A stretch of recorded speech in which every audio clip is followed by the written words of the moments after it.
Hi everyone, I'm Lisa Curcio and welcome to Lisa's Stamp Studio. The Occasions catalog is live. You can order from it now, but it's also Stampin' Up's largest sale of the year celebration. And I couldn't wait to showcase some of the new products that I've been playing with. And today's card is using the stamp set called So Very Much. This is actually one of the free products during the sale. I absolutely love the gold embossing with the plate up edge, but here's the fun part. Look at the fun cut on this card.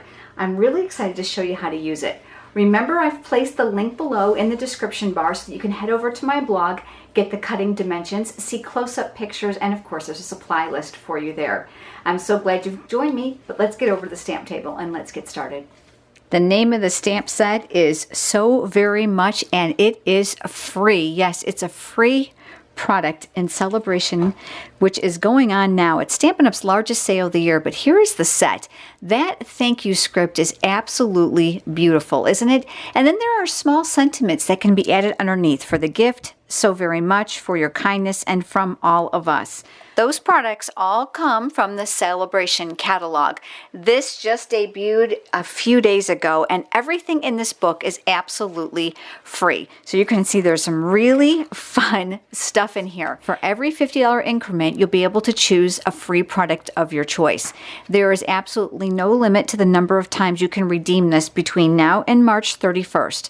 If you're interested in placing an order and would like the catalogs, I'd love to send them to you. So just leave me information below in the comments and I'll get those off to you. But to play up this beauty, I thought, boy, it needs some shimmer, it needs some gold. So I've done some embossing in gold. And let's start with that step first. I'm using a piece of very vanilla cardstock. I'm going to have all the cutting dimensions and some pictures for you over on my blog, so head over there. The link is in the description bar below.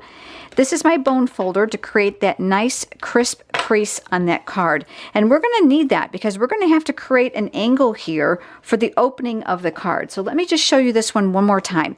This is how the card actually opens. So we've got a border strip here, but do you see how this is cut away? To do that, we're going to use the Stampin' Trimmer.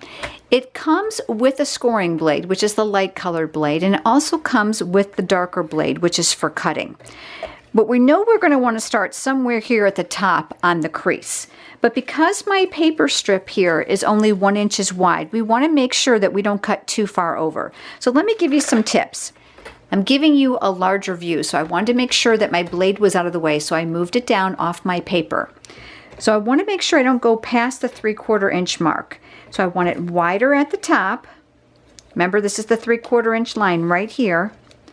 And I want it narrower at the bottom. So all I did was kind of look. And I was like, yeah, that looks pretty good. So all I did was I took the blade and I lined it up right here at the score line. So I'm going to lay this down. I'm going to bring my blade up so I can see right through this clear area right here. And I'm going to rest it right where I see the score line. And slide that up so you can see better. And I've got the paper at an angle and I just cut. Now don't overthink this because you can make yourself crazy. No two are going to be exactly alike. And then right here you can put this back in your trimmer if you'd like, and you can line it up the same way. Or if it's easier for you, you can just use your paper snips. So I'm just going to take my paper snips and I'm just going to cut right on that score line, which is going to give me that breakaway front to my card. The next step is going to be the heat embossing. This is the Embossing Buddy. Now, I've had mine for years, and you're literally only going to have to buy it once. There's a powder in the bag that creates an anti-static on the paper. So all you're going to do is you're going to rub it across your cardstock. It's going to tell the embossing powder not to stick where there isn't ink, so you don't get those little flecks of embossing powder all over your work surface. So I've prepared it now with the Embossing Buddy. I'm going to be using my Versamark ink. I'm going to set that aside.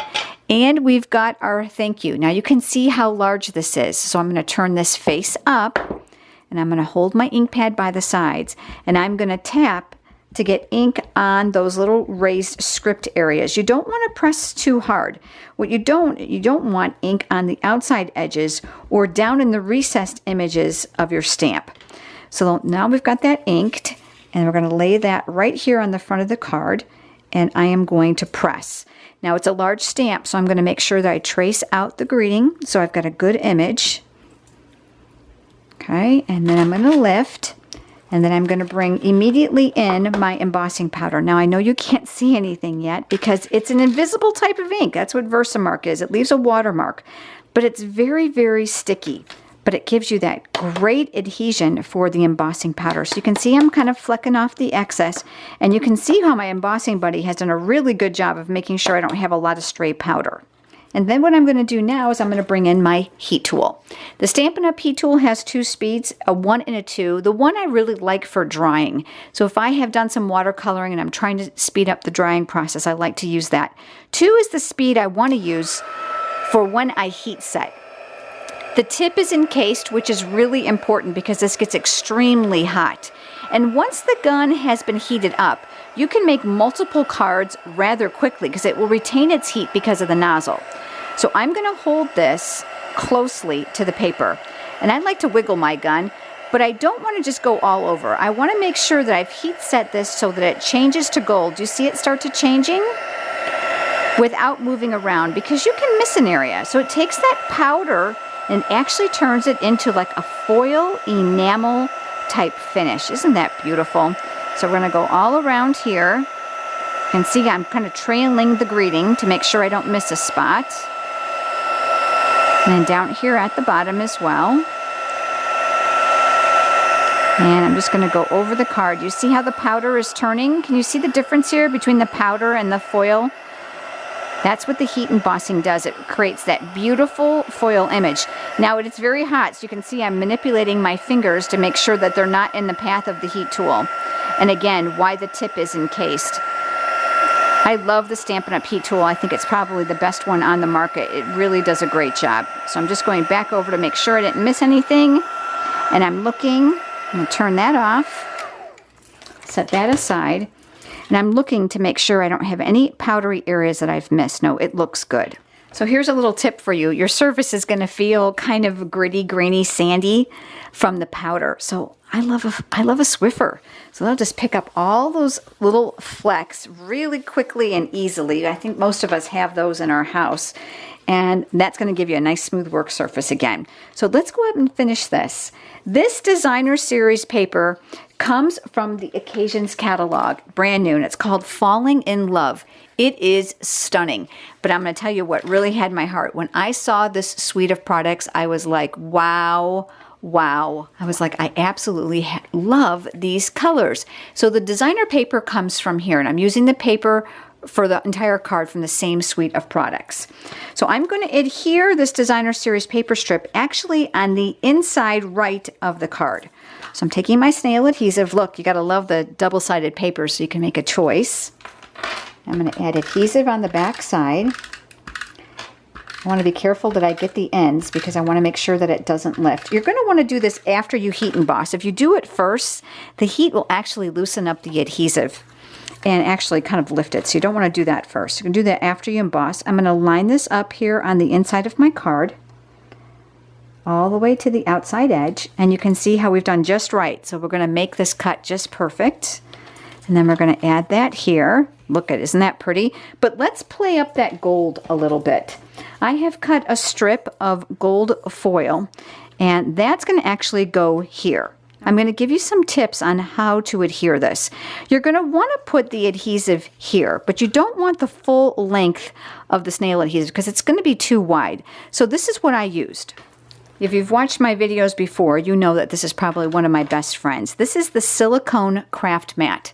I absolutely love it. The reason I really enjoy it is because adhesive will not stick to it.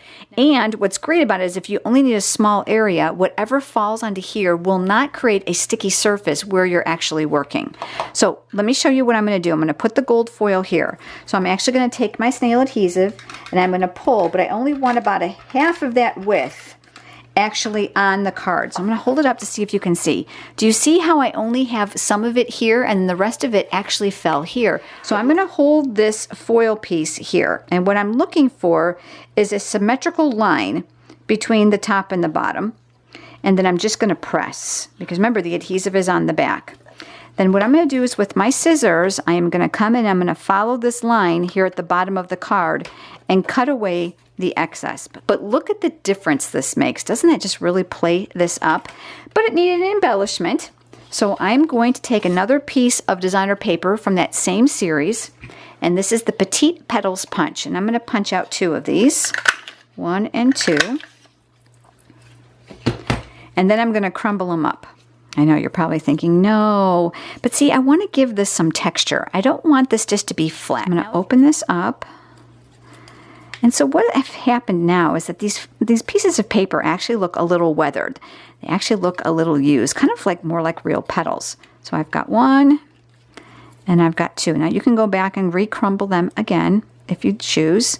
And then I'm going to grab my glue dots and I'm going to put them together with a glue dot. So glue dots are between the layers of the paper. I'm going to expose 1 at a time.